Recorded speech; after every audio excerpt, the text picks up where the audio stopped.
Hello students, ये आपका part 2 video इस चैप्टर का। पार्ट 2 वीडियो में एक्सरसाइज 27.1 पे है और क्वेश्चन नंबर है 1। कह रहा है जांच कीजिए कि निम्नलिखित वाक्यों में से कौन कथन है, अपने उत्तर के लिए कारण भी बतलाइए। तो हमें बताना है कि ये जितने भी आपके पास वाक्य दिए गए हैं इनमें से कौन कथन है और उसके लिए हमें कारण भी देना है, रीजन भी बताना है। चलिए देखते हैं पहला क्वेश्चन। प्रत्येक वर्ग एक आयत होता है। प्रत्येक वर्ग एक आयत होता है। तो अगर मैं इस वाक्य की बात करूं, मैं यहां पर एक वर्ग ले लेता हूं और एक आयत बना लेता हूं और फिर इसमें समझते हैं। हमें पता है कि वर्ग का प्रत्येक कोण समकोण होता है और आयत का भी प्रत्येक कोण क्या होता है?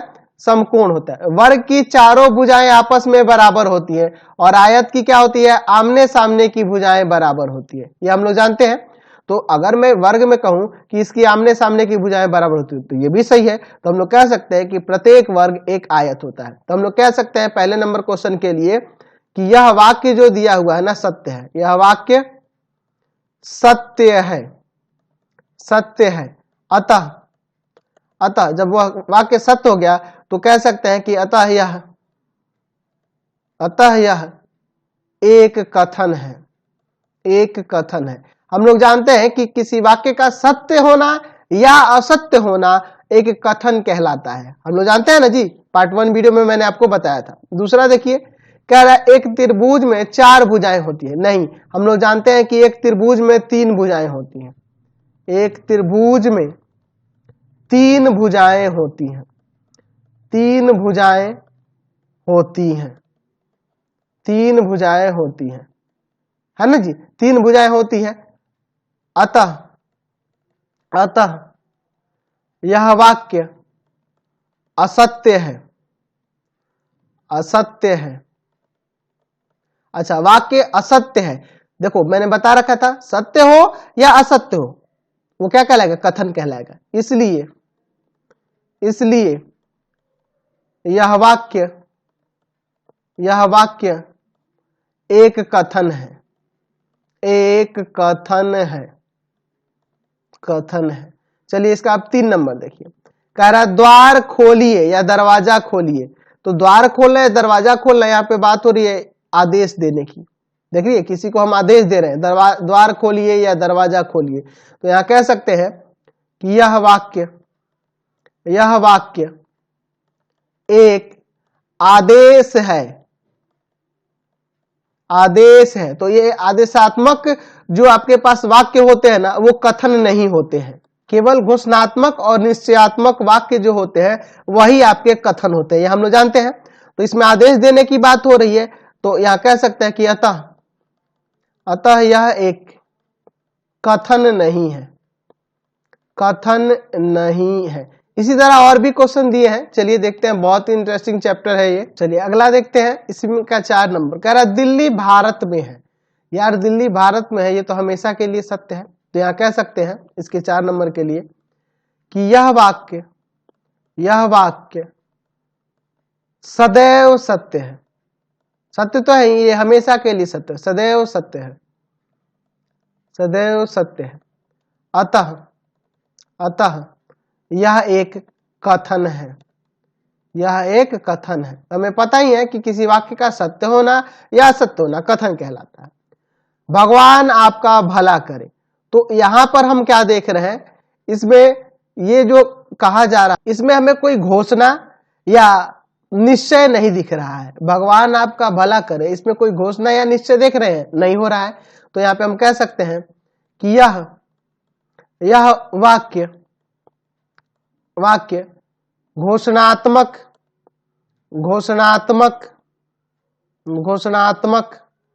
या निश्चयात्मक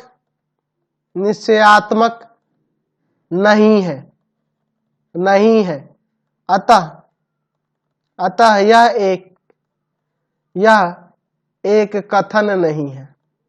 एक कथन नहीं है। कथन नहीं है। चलिए अगला देखते हैं। 5 नंबर हो गया। 6 नंबर देखते हैं। आह कितना सुंदर। आहा कितना सुंदर, हाउ ब्यूटीफुल। तो यहां भी वही चीज देख रहे हैं कि इसमें भी कोई घोषणा नहीं की जा रही है या कोई निश्चयता नहीं दिख रही है। नहीं ना दिख रही है, यहां भी नहीं दिख रही है, इसलिए यह कह सकते हैं कि यह भी आपका कथन नहीं है।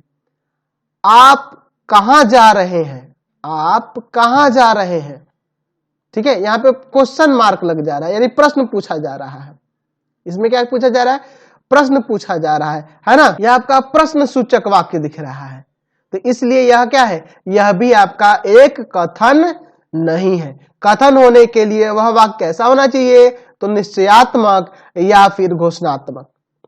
अगला 8 नंबर कह रहा है, मैं ऐसे ही ओरली अब समझाता हूं, 2 धन 2 बराबर 4, ठीक है, कहने का मतलब कि 2 + 2 बराबर में 4, तो यह हमेशा के लिए सत्य हो रहा है ना जी, तो यहां लिख सकते हैं कि यह वाक्य सदैव सत्य है, अतः यह एक क्या है, कथन है, यह आपका एक कथन हो जाएगा। देख रहे हैं ना, महिलाएं पुरुषों से अधिक बुद्धिमान होती हैं, ठीक है, यहां देखिए, यह कुछ लोगों के नजर में सत्य भी हो सकता है और कुछ लोगों के नजर में असत्य भी हो सकता है ना।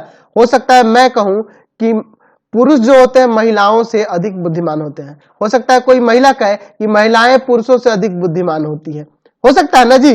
तो यहां पर इसके लिए हम देख रहे हैं कि कभी ये सत्य भी हो जा रहा है और कभी असत्य भी हो जा रहा है। कुछ लोगों के लिए कथन सत्य है और वाक्य, कुछ लोगों के लिए यह वाक्य सत्य है और कुछ लोगों के लिए यह वाक्य असत्य है, यानी कि सत्य सत्य दोनों होने के कारण यह आपका एक कथन नहीं हो सकता है। जब कोई वाक्य सत्य भी हो जाए और असत्य भी हो जाए तो वह वाक्य क्या, कथन नहीं होता है। समझ गए ना, चलिए आगे बढ़ते हैं। क्वेश्चन नंबर 1 का अब 10 देखते हैं।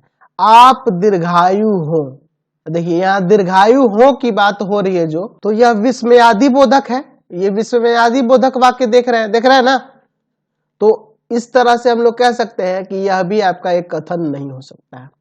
केवल निश्चयात्मक या घोषणात्मक वाक्य ही आपके कथन हो सकते हैं, ये हम लोग जानते हैं ना। किसी हाथी का भार एक चींटी के भार से अधिक होता है, किसी हाथी का भार एक चींटी के भार से अधिक होता है, तो ये तो बात सदा के लिए सत्य है ना जी, ये हमेशा के लिए सत्य हो रही है, ठीक है, ये निश्चयात्मक वाक्य हुआ, डेट मीन्स यह आपका क्या होगा, एक कथन होगा, यह सत्य है सदैव के लिए, डेट मीन्स यह आपका एक कथन है। 2 धन संख्याओं का योगफल धन होता है, यह भी आपका हमेशा के लिए सत्य है, यह भी सदैव सत्य है, इसलिए यह भी आपका एक कथन हो जाएगा।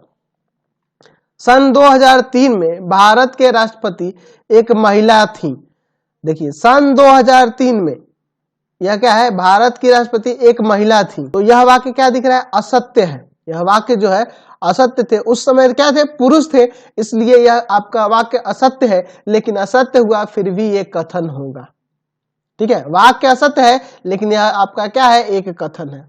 समझ गए ना, वाक्य सत्य हो या असत्य हो जाए तो आपका वो कथन हो जाता है। चलिए, कल शुक्रवार है, अब भाई शुक्रवार की बात करेंगे तो आज अगर बृहस्पतिवार है तो कल शुक्रवार होगा, अगर आज शनिवार है तो कल संडे हो जाएगा, है कि नहीं। तो ये डे के ऊपर डिपेंड करता है, यानी कि ये कुछ चीजों के लिए सत्य भी हो सकता है और कुछ चीजों के लिए असत्य भी हो सकता है, ठीक है, यानी कि बृहस्पतिवार के बाद शुक्र, अगर आज बृहस्पतिवार है तो कल शुक्रवार हो जाएगा, लेकिन बाकी अन्य दिनों के लिए क्या होगा, यह असत्य हो जाएगा ना। डेट मीन्स ये सत्य असत्य दोनों का कंडीशन फॉलो कर रहा है, इसलिए यह आपका एक कथन नहीं है।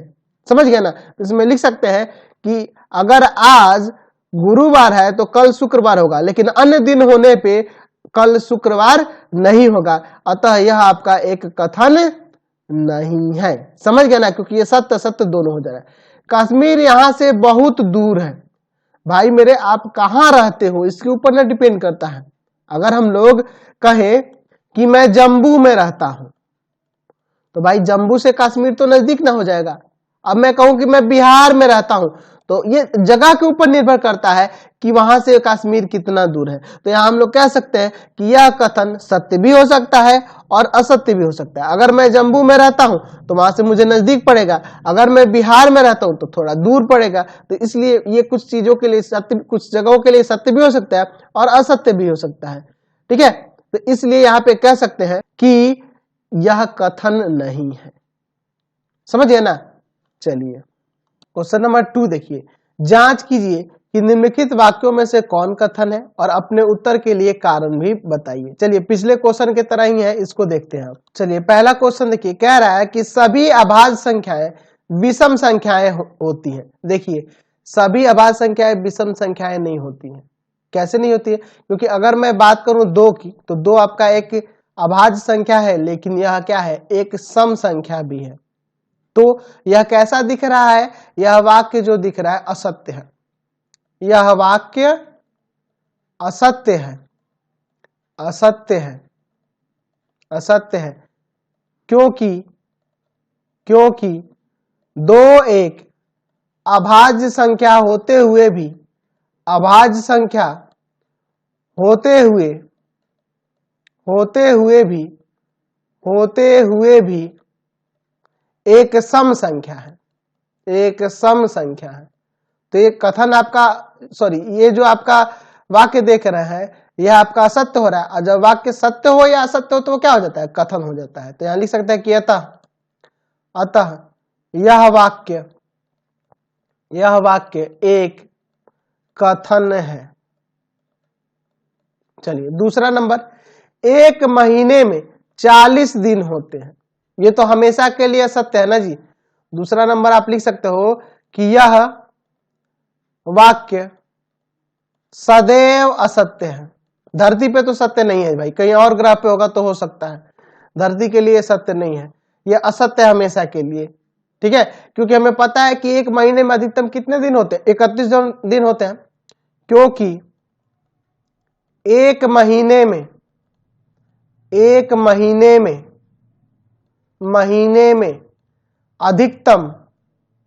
अधिकतम 31 दिन होते हैं, 31 दिन होते हैं। अतः यह वाक्य एक कथन है, कथन है। क्योंकि यह असत्य है इसलिए यह एक कथन है। वह गणित की एक स्नातक है। इस वाक्य से कुछ अजीब नहीं लग रहा है? वह गणित की एक स्नातक है, मतलब इसका मतलब क्या है? इसे कोई मीनिंग नहीं पता चल रहा है, इसका अर्थ स्पष्ट नहीं हो पा रहा है। तो यह आपका एक कथन नहीं है।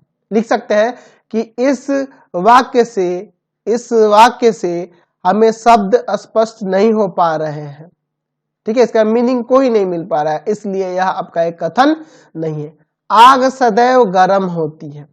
आग जो होती है सदैव गर्म होती है, तो यह आपका एक कथन है। समझ रहे हैं ना? क्योंकि आग जो होती है वो हमेशा गर्म ही होती है, सदैव गर्म होती है, ये तो हमें पता है ना जी। तो यह हमेशा के लिए सत्य कथन दिख रहा है।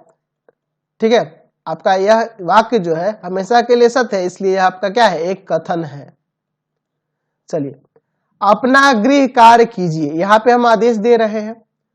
ठीक है, आदेश दे रहे हैं, इसलिए यह आपका एक कथन नहीं है। समझ रहे ना? चलिए अगला इसमें का 6 नंबर देखिए, कह रहा है सूरज एक तारा नहीं है, लेकिन हम लोग जानते हैं कि सूरज एक तारा है। तो यह जो वाक्य देख रहा है ये आपका असत्य वाक्य है, और असत्य वाक्य है इसलिए यह आपका क्या होगा, एक कथन होगा। क्योंकि सूरज एक तारा होता है, हमें पता है। √3 एक अपरिमेय संख्या है। तो √3 एक अपरिमेय संख्या, ये हम लोग जानते हैं, यह आपका सत्य है, यह आपका सत्य दिख रहा है वाक्य। तो वाक्य जब सत्य है इसलिए आपका एक कथन हो जाएगा। एशिया एक महादेश है। एशिया एक महादेश है, तो यह वाक्य आपको सत्य दिख रहा है। हम लोग जानते हैं कि एशिया जो है एक महादेश है, इसमें बहुत सारे देश है, भारत है ना, पाकिस्तान है, ये सब एशिया महादेश में है। तो यहाँ पे अगर बात करें तो यह आपका एक सत्य वाक्य दिख रहा है, इसलिए यह आपका एक कथन हो जाएगा। मुझे 1 गिलास पानी दे, यहाँ पे हम लोग आदेश देने की बात कर रहे हैं या अनुरोध कर रहे हैं, है ना, अनुरोध कर रहे हैं कि मुझे 1 गिलास पानी दीजिए। दैट मीन्स यह एक वाक्य जो है आपका कथन नहीं हो सकता है, क्योंकि यहाँ पे क्या है, ये अनुरोधात्मक वाक्य है, इसलिए यह आपका एक कथन नहीं हो सकता है। ठीक है, क्वेश्चन नंबर 10 देखिए, कह रहा है कि 12 के 2 रूढ़ गुणनखंड है। तो देखिए 2 और 3 की बात करें, दोनों रूढ़ संख्या है, अभाज्य संख्या है, और दोनों 12 की गुणनखंड है, दोनों 12 की एक गुणनखंड है। तो यह आपका सत्य दिख रहा है, हमेशा सत्य है, दैट मींस यह आपका एक कथन हो जाएगा। ठीक है, यह वाक्य हमेशा के लिए सत्य है, इसलिए यह आपका एक कथन हो जाएगा। पृथ्वी एक तारा है, पृथ्वी एक तारा है, तो यह जो है आपका सत्य नहीं है ना जी। पृथ्वी एक ग्रह है, पृथ्वी एक क्या है, ग्रह है, तो यह आपका जो वाक्य दिया है यह क्या है, असत्य वाक्य है, यह असत्य है। और जब यह वाक्य असत्य है तो इसलिए यहां कह सकते हैं कि यह एक कथन है। समझ रहे ना, यह आपका क्या होगा, एक कथन है।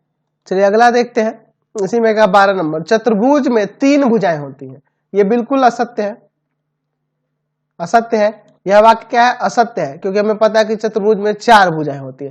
तो जब यह वाक्य असत्य है इसलिए यह आपका क्या होगा, एक कथन हो जाएगा, यह कथन भी है।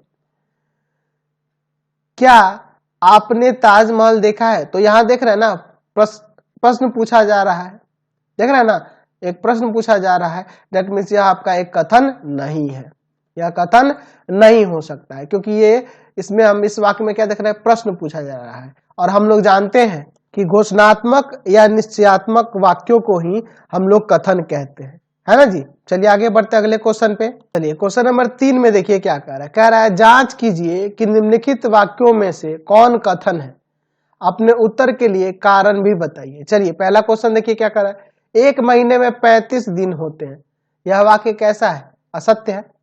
यह वाक्य सदैव असत्य है, सदैव असत्य है। और कारण पूछ रहा है तो क्या लिख देंगे, क्योंकि 1 महीने में अधिकतम 31 दिन होते हैं, इसलिए यह आपका क्या होगा, एक कथन है। ठीक है, असत्य है इसलिए आपका क्या है, एक कथन है। 5 और 7 का योगफल 10 से अधिक है, 5 और 7 को जोड़ोगे तो 12 आएगा, जो 10 से अधिक होगा, इसका मतलब कि यह आपका सत्य है। और यह वाक्य जब सत्य है इसलिए यह आपका क्या होगा, एक कथन हो जाएगा। किसी संख्या का वर्ग एक सम संख्या होता है, किसी भी संख्या का वर्ग करेंगे, आपको पता है, जैसे मान लो 2 का वर्ग करते हैं तो 2 का वर्ग 4 आएगा, एक सम संख्या आ गया। लेकिन यही मैं 3 का वर्ग करता हूं तो 3 का वर्ग क्या हो जाएगा, 9 आ जाएगा, तो यह एक विषम संख्या हो गई ना जी। तो यह कह रहा है कि किसी संख्या का वर्ग एक सम संख्या होता है, तो सम संख्या होती है, तो यहां देखिए सम भी हो जा रहा है या विषम भी हो जा रहा है, दोनों हो सकता है। ठीक है, इसलिए यह आपका क्या है जी, तो यहां देख रहे हैं कि यह सत्य भी हो सकता है, यह जो आपके पास वाक्य दिया है यह सत्य भी हो सकता है और असत्य भी हो सकता है, दोनों हो सकता है, इसलिए आपका एक कथन नहीं होगा। सभी वास्तविक संख्याएं सम्मिश्र संख्या होती है, यह गलत है।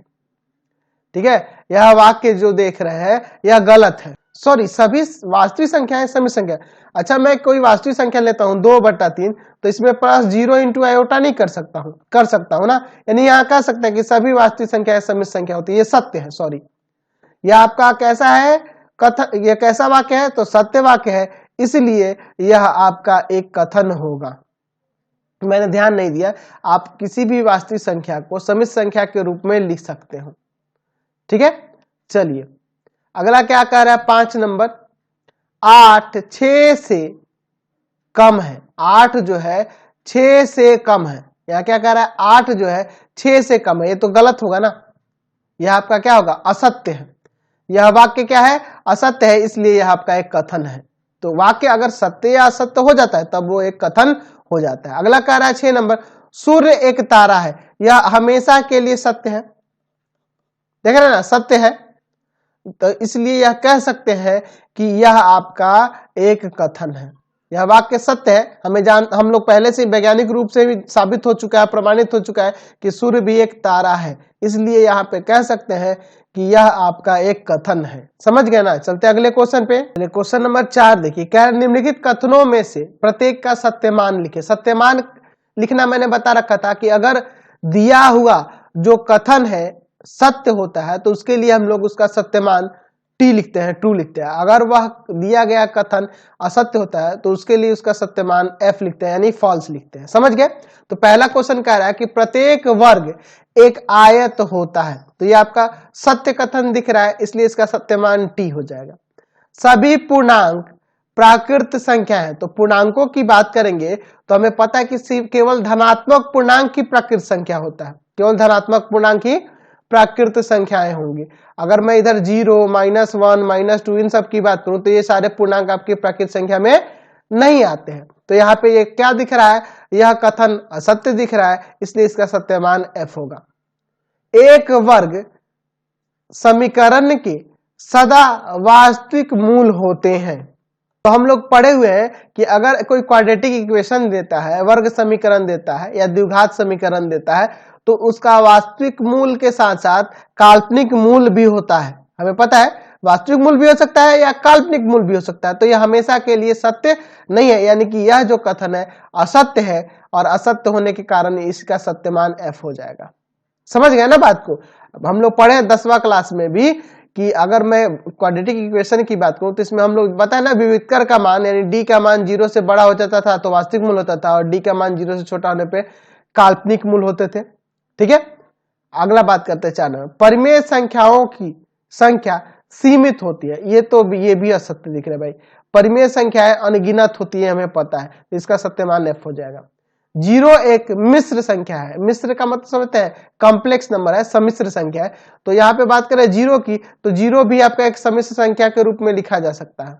हम लोग लिख सकते हैं ना जी, दैट मीन्स यह आपका सत्य है। आकाश नीला है, आकाश नीला है, बिल्कुल सही है, इसका सत्यमान T हो जाएगा। 17 एक रूढ़ संख्या है, हाँ 17 एक प्राइम नंबर है, इसका सत्यमान T हो जाएगा। यहाँ पे देखिए 5 + 7 जोड़ेंगे तो 12 आएगा, तो क्या 12 10 से छोटा है? नहीं, इसका सत्यमान F हो जाएगा, फॉल्स हो जाएगा। एक वास्तविक संख्या या तो परिमेय या अपरिमेय होती है। तो अगर वास्तविक संख्या की बात करें तो परिमेय होती है या अपरिमेय होती है, ये आपका ट्रू है, सत्य है, इसलिए इसका सत्यमान T हो जाएगा। ताजमहल दिल्ली में है, यह आपका गलत है, यह कथन गलत है, इसलिए इसका सत्यमान F हो जाएगा। समझ गए? तो यह आपकी एक्सरसाइज कंप्लीट हो गई। यही आपके 4 क्वेश्चन पूरे चैप्टर में दिए हुए थे। अब अगले वीडियो में आगे के टॉपिक्स को देखेंगे। इस वीडियो को यहीं पे एंड करते हैं। आप हमारे 3 चैनलों को सब्सक्राइब करेंगे। पहला है path finder classes Chhapra, path finder classes Chhapra. दूसरा है भारती भवन रविकांत सर, भारती भवन Ravikant sir, Ravikant sir, Ravikant sir. और तीसरा चैनल है रविकांत सर के नाम से, रविकांत सर के नाम से। तीनों चैनल को सब्सक्राइब करेंगे और इससे रिलेटेड वीडियो के लिए सीधे डिस्क्रिप्शन में जाएंगे और इससे संबंधित नोट्स के लिए गूगल पे जाके सर्च करेंगे www.ravikantsir.in, ravikantsir.in, और यहां पर जाकर आप सभी क्लासेस के नोट्स को और उनके PDF को डाउनलोड कर सकते हैं और पढ़ भी सकते हैं।